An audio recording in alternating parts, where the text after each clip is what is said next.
चीज को डिनोट कर रहा है तो आपको पता चल जाएगा कि वो सिंगुलर फॉर्म में है या प्लूरल फॉर्म में है।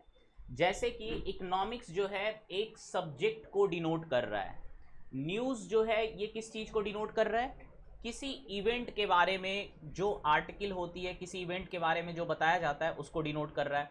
तो एक यूनिटी को डिनोट करता है कीर्तना, बात बंद करो, क्या किस चीज़ का, मेरे से पूछो ना, यहाँ पे आ जाओ, यहाँ आ जाओ। चलिए उसके बाद कुछ ऐसे भी नाउन हैं जो दिखने में सिंगुलर होते हैं, है ना, जैसे फॉर एग्जाम्पल कैटल, यहां पे एक सीट खाली, इधर इधर भेज दो, कैटल, है ना। सो कैटल एक कलेक्टिव नाउन है, क्या है, कलेक्शन ऑफ जो एनिमल्स हैं उसको हम लोग क्या कहते हैं, कैटल। तो कैटल जो है वो सिंगुलर दिखता है बट ये है क्या, प्लूरल है। पुलिस, POLICE, ये भी दिखने में सिंगुलर लग रहा है बट ये है क्या, प्लूरल है।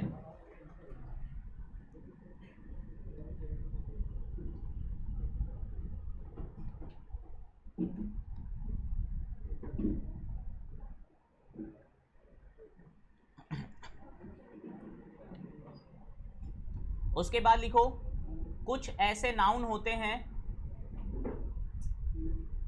यहां बैठ जाओ ना कीर्ति, यहां आके बैठ जाओ ना।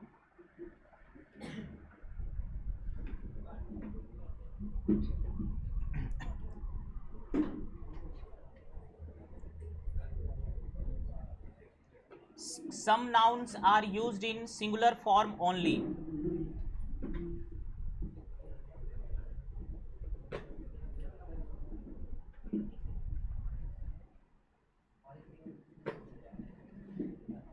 Some nouns लिखो इसमें, खास करके जो अनकाउंटेबल नाउन है वो सिर्फ सिंगुलर फॉर्म में ही लिखे जाते हैं, यूज किए जाते हैं।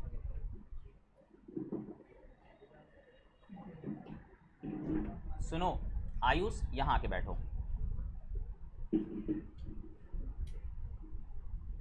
फॉर एग्जाम्पल लिखिए पोएट्री, कुछ नाउन है जो सिर्फ सिंगुलर फॉर्म में यूज किए जाते हैं, जैसे कि पोएट्री, सीनरी, अंदर आ जाओ, यहां चेयर है ना, अंदर आ जाओ, सीनरी, इंफॉर्मेशन। फॉर एग्जाम्पल लिखिए he gave me a piece of information, he gave me a piece of information. कुछ ऐसे भी वर्ड्स हैं जो एक ग्रुप को डिनोट करते हैं, तो जब भी कोई वर्ड ग्रुप को डिनोट करेगा तो उसे हम लोग किस फॉर्म में यूज करेंगे, प्लूरल फॉर्म में। लिखो इसको, अ क्लास ऑफ स्टूडेंट्स। अब मुझे बताइए ये पूरा फ्रेज सिंगुलर है या प्लूरल है, अ क्लास ऑफ स्टूडेंट्स।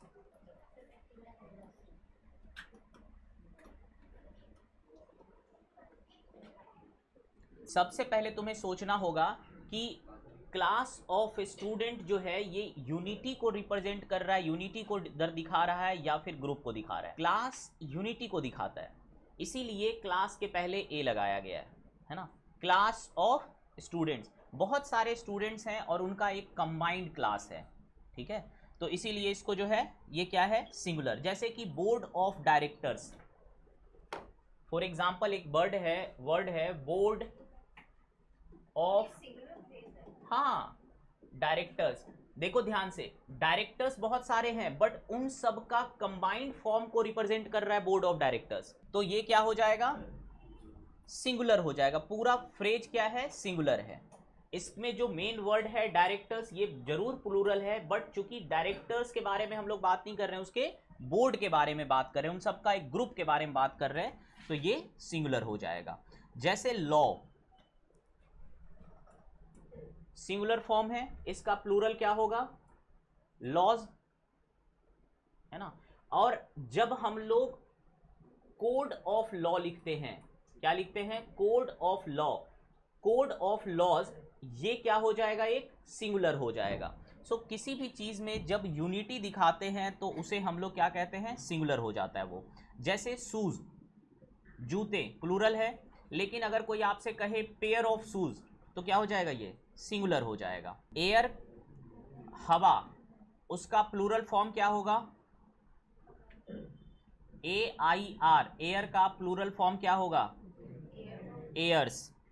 रिटर्न का प्लूरल क्या होगा? रिटर्न्स। अब देखो ध्यान से, रिटर्न जो है, ध्यान से सुनिए, रिटर्न यह एक वर्ब भी है और एक नाउन भी है। जैसे तुमने सुना होगा ही returns home in the evening, तो जब हम लोग लिखेंगे ही रिटर्न्स, तो यहां पर सिंगुलर नाउन है तो वर्ब भी क्या होगा? सिंगुलर होगा, और वर्ब में को सिंगुलर बनाने के लिए एस लगाते हैं। समझ रहे बात को? लेकिन जो रिटर्न वर्ड है ये वर्ब की तरह यूज होगा तो यहां पर एस लगाया जाएगा, मतलब ये सिंगुलर बन गया। लेकिन जैसे तुमने कई बार सुना होगा रिटर्न फाइल करना, है ना, तो जो रिटर्न है वो एक नाउन की तरह भी यूज होता है। क्या तुमने इस साल का रिटर्न फाइल किया? अभी नहीं करोगे, आगे चल के जब रिटर्न फाइल करोगे आप, है ना, जैसे इनकम टैक्स का रिटर्न, तो रिटर्न जो है एक नाउन भी है। वर्ब जब है तो वर्ब को सिंगुलर बनाने के लिए एस लगाते हैं और नाउन को प्लूरल बनाने के लिए एस लगाते हैं। ठीक है, सो कहीं पर आपको देखना पड़ेगा कि कुछ वर्ड्स हैं जो नाउन और वर्ब दोनों की तरह यूज होते हैं, तो उन वर्ड्स के बारे में हमें ये जानना पड़ेगा कि ये वर्ड नाउन की तरह यूज हुआ है या फिर वर्ब की तरह यूज हुआ है। जैसे फॉर एग्जांपल और लिखिए, sand,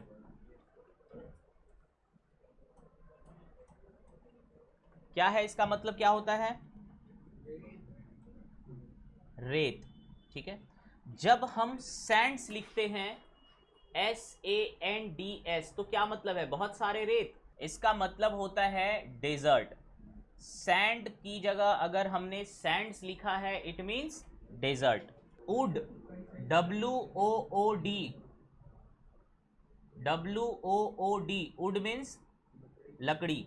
woods means WOODS, woods का मतलब फॉरेस्ट। यहां पर हमें बहुत सारे ऐसे वर्ड हैं जिसका सिंगुलर और प्लूरल फॉर्म का मीनिंग अलग हो जाता है। वर्क, WORK, वर्क मीन्स काम, एंड वर्क्स जब हम लोग लिखेंगे, कई सारे काम नहीं, वर्क्स का मतलब होता है लिटरेचर, है ना। जैसे मान लो कहते हैं कि कोई फेमस पर्सन है, कोई राइटर है, उसके वर्क्स क्या हैं, तो उनके द्वारा लिखी गई किताब क्या है। वर्क्स का मतलब क्या है यहाँ पे? लिटरेचर, है ना, कि जो उनके द्वारा ऑथर्ड बुक्स है उसको हम लोग उसका क्या कहते हैं? वर्क्स कहते हैं। इसके अलावा जैसे कि फ्रूट, फ्रूट का मतलब क्या है? फल। लेकिन जब फ्रूट्स लिख दिया जाता है तो इसका क्या मतलब होता है? लिखो, फ्रूट मीन्स फल एंड फ्रूट्स का मतलब रिजल्ट। फ्रूट्स मतलब क्या होगा? रिजल्ट। हम लोग बहुत ज़्यादा डिटेल में, समझिए, नाउन में हम लोग बहुत ज़्यादा डिटेल्स में नहीं जा रहे हैं, उतना हमारे पास टाइम नहीं है कि हम आपको पूरा नाउन का एक एक रूल, एक एक चीज़ें हम लोग आपको कराएं। यहाँ पर अब हम लोग कुछ क्वेश्चंस देखेंगे जिसमें कि एरर बताना होगा कि क्या है एरर। लिखिए, my sister has red,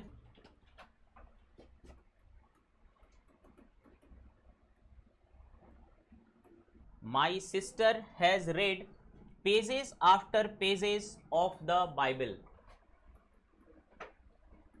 pages after pages of the Bible।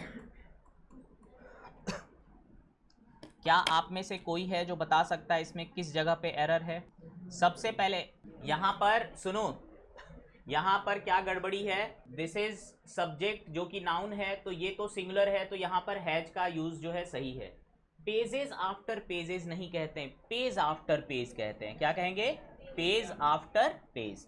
ठीक है, उसके बाद दूसरा क्वेश्चन लिखिए, समझ रहे हो? पेजेस आफ्टर पेजेस नहीं कहते। He takes pain over his work, he takes pain over his work. इसका मतलब क्या हुआ? इस सेंटेंस का क्या मतलब है? इस सेंटेंस को हिंदी में क्या इसका मतलब होगा? आप समझ रहे हो इसका क्या मतलब है? इसका बिल्कुल सही है ना। ही टेक्स पेन का मतलब यहाँ पर ये नहीं है कि उसको बहुत दर्द होता है अपना काम करने में, वो बहुत मेहनत से अपना काम करता है ना, बहुत मन लगा के अपना काम करता है। तो इसमें क्या कोई एरर है? देखो ध्यान से सुनो, अभी थोड़ी देर पहले मैंने आपको बताया था बहुत सारे नाउन में जब हम एस लगाते हैं तो उसके कलेक्शन को डिनोट करता है एक बड़ा, जैसे फॉर एग्जांपल पेन, पेन का मतलब होता है दर्द, लेकिन जब यहीं पे हम लोग पेन्स इसका प्लूरल फॉर्म लिखेंगे इसका मतलब होता है हार्ड वर्क। तो ही टेक्स यहां पर क्या होना चाहिए? पेन्स।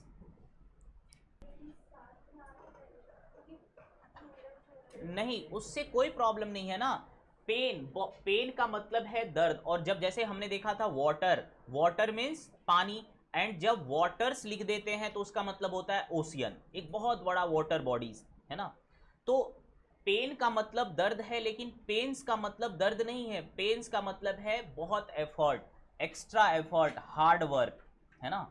तो वो अपने काम में बहुत हार्ड वर्क करता है, लगन लगाता है। He takes pains over his work. इस पेन यहां पर, ये पेन वो वाला पेन का प्लूरल फॉर्म है ही नहीं, पेन्स एक एंटायर इसकी अलग मीनिंग है। जैसे ही विजिट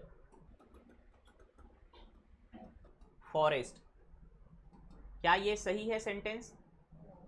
क्या होना चाहिए यहां पे? विजिट्स। अब यहां पे अगर मैं लिखूं ही विजिट्स वुड, क्या ये सही है? नहीं, वुड्स होना चाहिए। तो यहां पर वुड्स का भी आप कहोगे कि सर दो दो प्लूरल लगा दिए, तो उससे कोई मतलब नहीं है, ये नाउन बन जाता है। वुड एस लगा दिए तो क्या बन गया? ये फॉरेस्ट बन गया। नेक्स्ट लिखो question, the beautiful surrounding of the place enchanted me, ENCHANTED, enchanted me. The beautiful surrounding, क्या होगा यहाँ पे? सराउंडिंग्स है ना। सराउंडिंग का मतलब क्या होता है? चारों तरफ से, जब किसी चीज को चारों तरफ से घेर लिया जाता है तो उसे हम क्या कहते हैं? सराउंडिंग। किसी ऑब्जेक्ट के चारों तरफ जो चीजें हैं उसे हम लोग सराउंडिंग्स कहते हैं, सराउंडिंग। लेकिन सराउंडिंग्स क्या हो जाएगा? माहौल। जैसे हम कहते हैं ना, यहाँ का माहौल देख करके बहुत मजा आ गया। नेक्स्ट लिखो, क्वेश्चन समझ रहे हो आप? नेक्स्ट लिखो, it is a big blunder, it is a big blunder but we have to ignore it.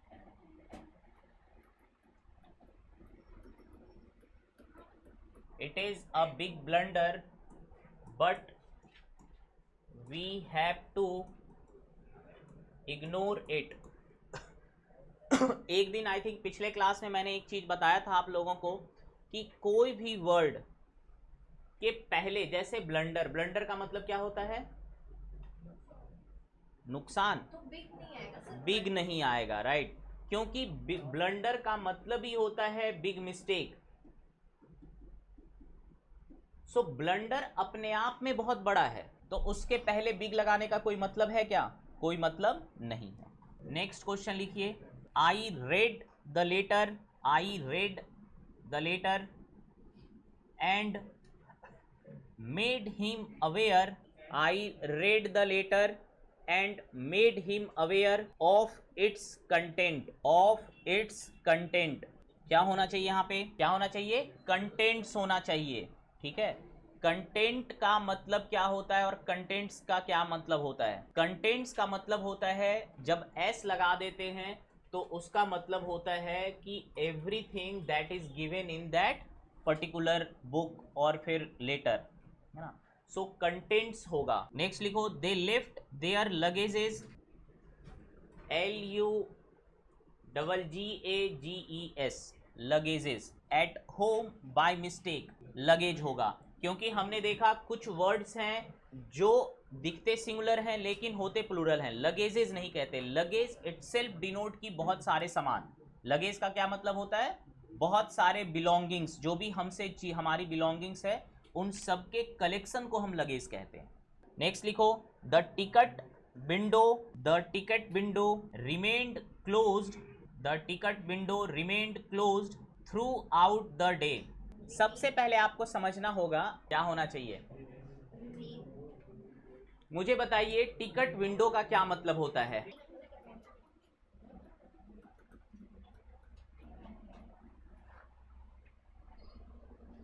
Window का क्या मतलब होता है? खिड़की, जहां से टिकट मिलता है। अभी थोड़े दिन पहले तुम लोगों ने एक वर्ड सुना था,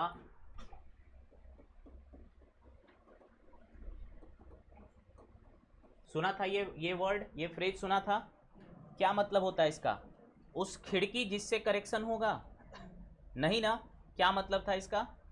वो जगह जहाँ पे करेक्शन करेंगे।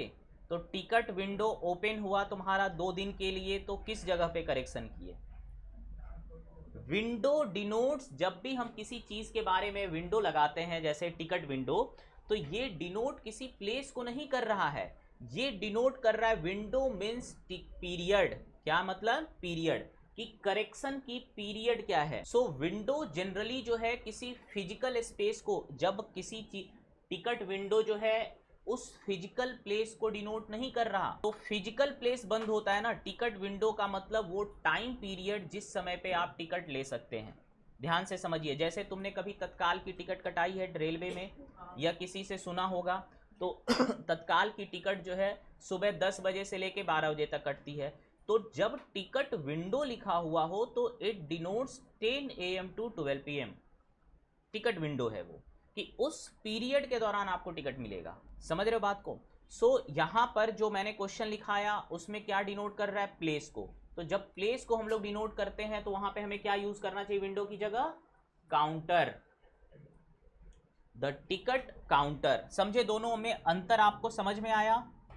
टिकट विंडो और टिकट काउंटर में क्या अंतर है? काउंटर जो है वो डिनोट करता है एक फिजिकल प्लेस को, है ना, जहां से वो चीजें मिल रही है, और जो विंडो लगा होता है वो डिनोट करता है किसको? टाइम पीरियड को। नेक्स्ट लिखो, the committee could not come to a final conclusion.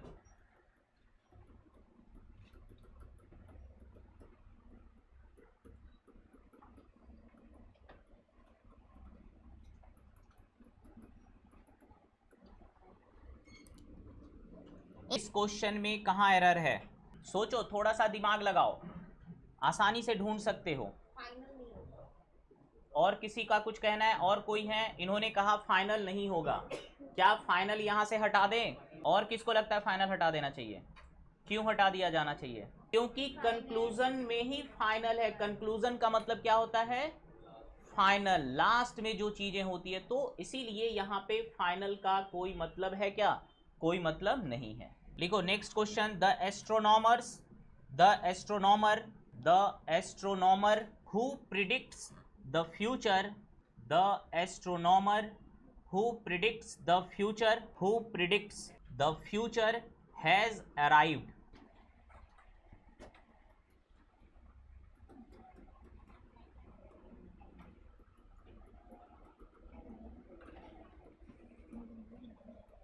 कहाँ मिस्टेक है इसमें?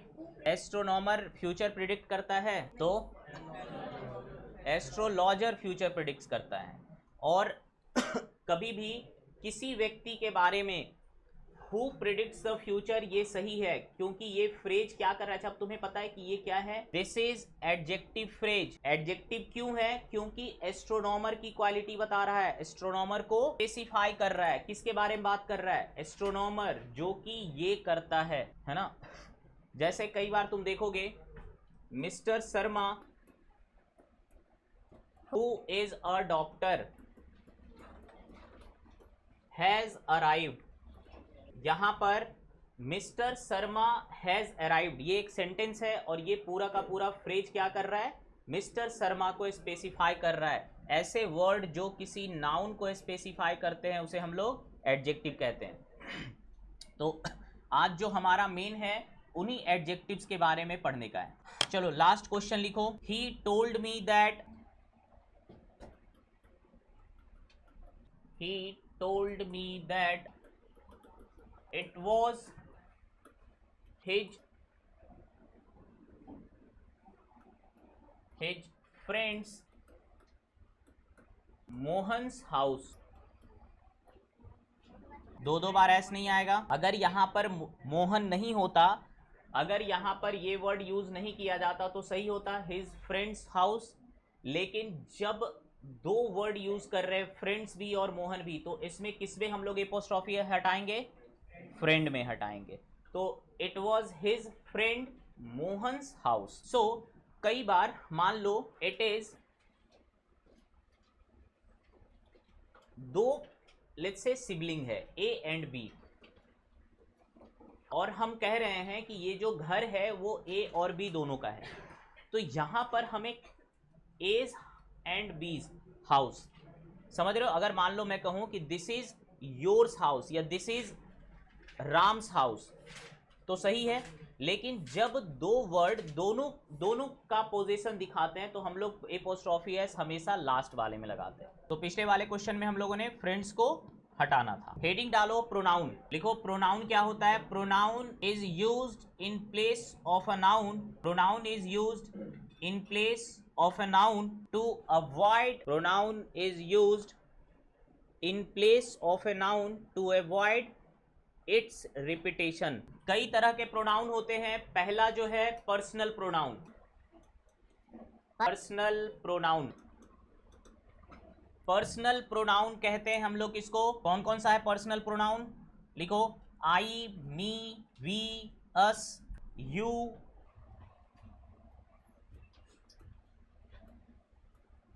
दे, he, she etcetera.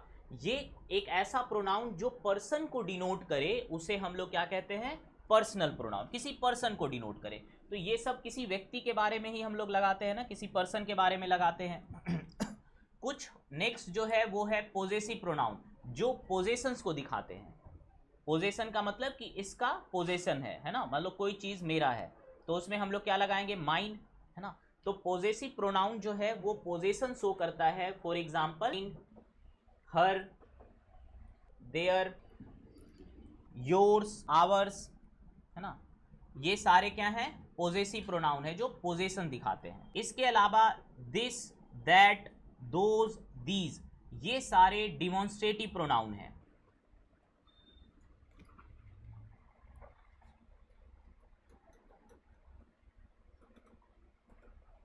Demonstrative pronoun demonstrate करने के लिए यूज किया जाता है ना। बहुत आसान है। कौन कौन सा? This, that, these and those. इसके अलावा कुछ प्रोनाउंस हैं जो डिस्ट्रीब्यूटिव प्रोनाउंस होते हैं, जैसे इच।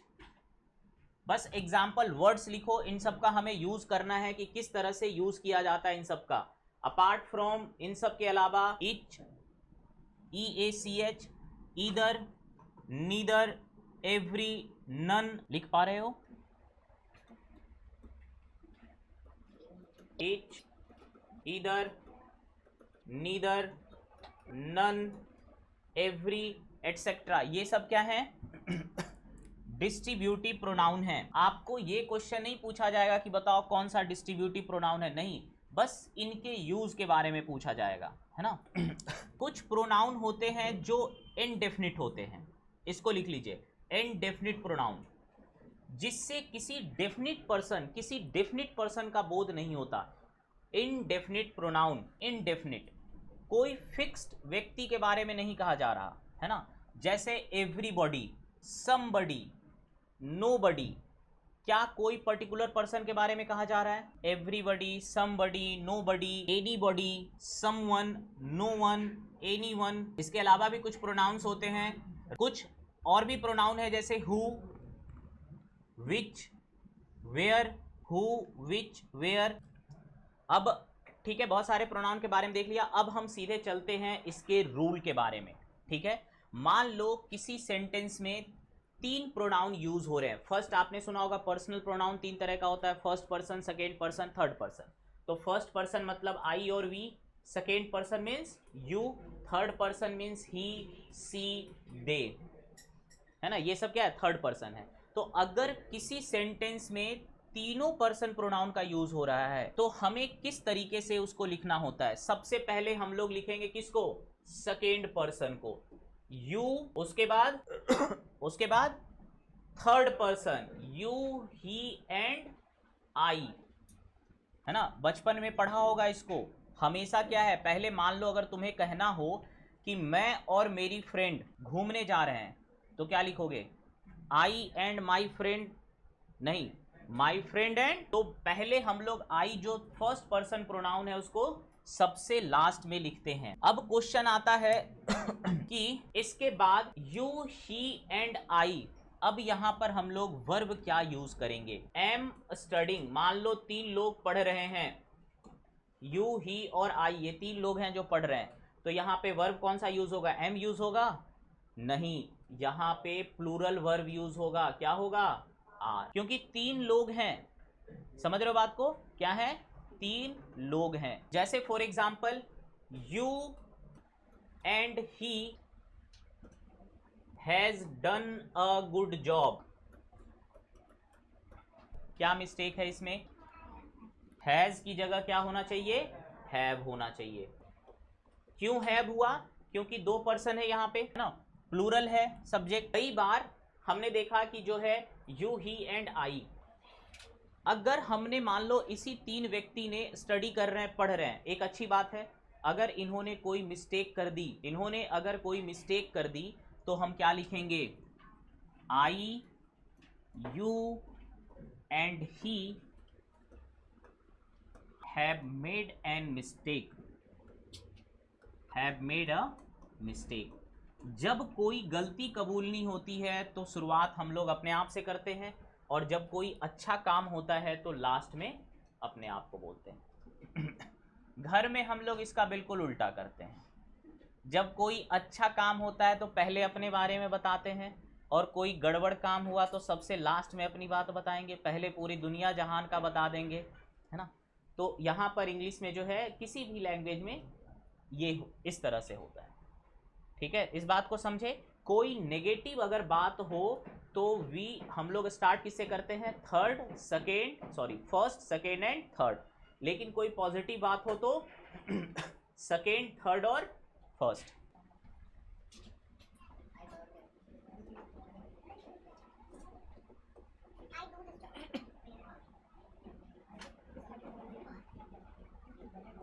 इन दोनों सेंटेंस में कोई डिफरेंस है? बहुत बात कर रहे हो आज।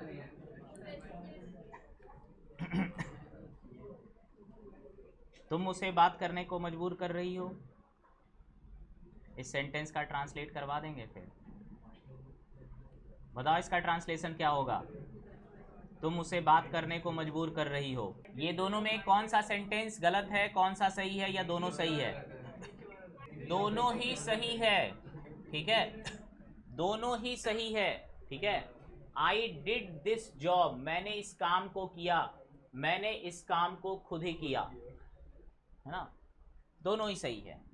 चलो अब हम लोग मेन सबसे इंपॉर्टेंट जो प्रोनाउन में होता है उसमें आ रहे हैं, है ना, डिस्ट्रीब्यूटिव प्रोनाउंस के यूज में। आइदर, एनी, है ना, इन सब के बारे में लिखो। आइदर जो है, आइदर क्या डिनोट करता है? आइदर डिनोट्स वन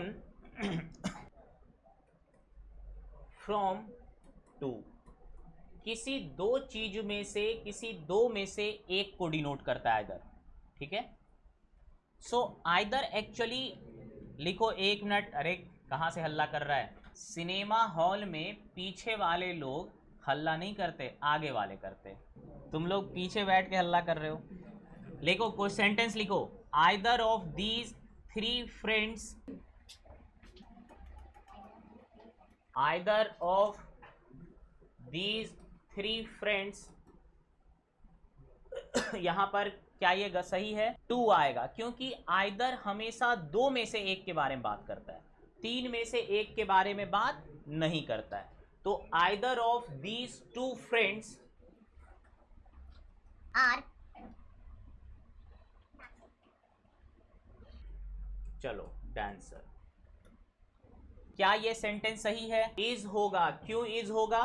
क्योंकि यहां पर फ्रेंड्स जरूर प्लूरल दिख रहा है, लेकिन ये पूरा फ्रेज जो है ये सब्जेक्ट है, और ये पूरा phrase either of these 2 friends, ये क्या डिनोट कर रहा है? किसी एक पर्सन को डिनोट कर रहा है ना। तो यहां पर ये जो सब्जेक्ट है ये सिंगुलर है, इसीलिए यहां पर आर की जगह क्या आना चाहिए? इज आना चाहिए। तो आइदर जब भी सेंटेंस में यूज होता है तो उसमें वर्ब जो है वो कौन सा लगेगा? सिंगुलर वर्ब लगेगा। लिखो एक और question. Either of these 2 pens, either of these 2 pens dash red. Is होगा या आर होगा? Red, is red. अब दूसरा लिखो, neither is used to denote, neither is used to denote none from two, none from the two, दो में से कोई नहीं। सो नाइदर का भी यूज हम लोग जनरली कितने ग्रुप के लिए करते हैं? दो लोग के लिए। तो अगर यहां पे दिया हो neither of these three friends, गलत हो जाएगा। हमेशा नाइदर वर्ड आइदर और नाइदर सिर्फ तभी यूज करते हैं जब दो में से एक को अगर यूज बताना हो तो आइदर, और दोनों में से कोई नहीं तो अगर। लेकिन अगर मान लो एक ग्रुप है, समझिए बात को, दो फ्रेंड्स हैं, है ना, उसमें से अगर किसी के बारे में नहीं बताना है, किसी के बारे में नहीं, तो हम लोग neither of the friends, neither of these two people, ठीक है, क्या वर्ड यूज करेंगे? नीदर। लेकिन अगर दो से ज्यादा लोग हैं, नन यूज किया जाता है, ठीक है। सो अगर हमें डिनोट करना है null among more than two people, कोई नहीं, दो से ज्यादा में से कोई नहीं, तो कौन सा वर्ड यूज करेंगे? None. Neither of the two friends is dancer, none of the students is a dancer. लिख लीजिए इसको, ठीक है। तो नीदर कब यूज करेंगे? जब दो में से कोई नहीं, और नन कब यूज करेंगे? जब कई में से कोई नहीं। नेक्स्ट लिखो, each other, each other, each other का यूज कब होता है? जब किसी दो पर्सन या ऑब्जेक्ट के बारे में बात करें। ईच अदर, दो पर्सन या दो ऑब्जेक्ट के बीच रिलेशन को बताया जा रहा हो, ठीक है। लेट्स हेल्प ईच अदर, अगर मैं कहूं लेट्स हेल्प ईच अदर, तो इसका क्या मतलब हुआ? इसका मतलब हुआ कि दो लोग हैं और दोनों एक दूसरे को हेल्प करें, ठीक है। अगर दो से ज्यादा लोग हैं और उन सबके बीच में रिलेशन बतानी हो, तब हम लोग वर्ड यूज करते हैं वन अदर, वन अनदर। समझ रहे हो इस बात को? ईच अदर जो है वो तब यूज करते हैं जब दो लोग हों, वन अनदर यूज करते हैं तब जब दो से ज्यादा लोग हों। वन अनदर दो से ज्यादा लोग या ऑब्जेक्ट हो तब, ईच अदर कब? जब सिर्फ दो लोग हों और दोनों के बीच में हमें रिलेशन, कोऑर्डिनेशन बताना हो। रामायण किसके द्वारा लिखा गया था? अरे रुक जाओ, रामायण किसके द्वारा लिखा गया था? कौन बताएगा? कौन बताएगा? विष्णु बताओ। Ramayan was written by whom? सबसे पहले आपको ये समझना है कि यहाँ पर सब्जेक्ट क्या है। सब्जेक्ट है किसके, है ना, उसको हमेशा स्टार्टिंग में हम लोग लिखेंगे। तो इसका ट्रांसलेशन होगा by whom was the Ramayan written, by whom was the Ramayan written। तुम कौन हो? Who are you? मैं नहीं जानता कि तुम कौन हो। अरे अरे आराम से आराम से, मैं नहीं जानता कि तुम कौन हो, बोलिए आप। I don't know who you are, या फिर हु आर यू।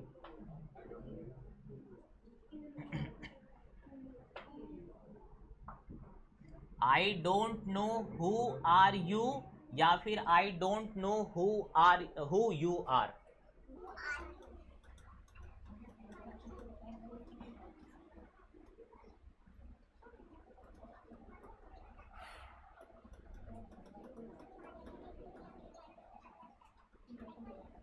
चलो इसमें से बता दो कौन सा है, पहला है सही या दूसरा सही है? Who you are. पहले वाला क्यों नहीं यूज किए?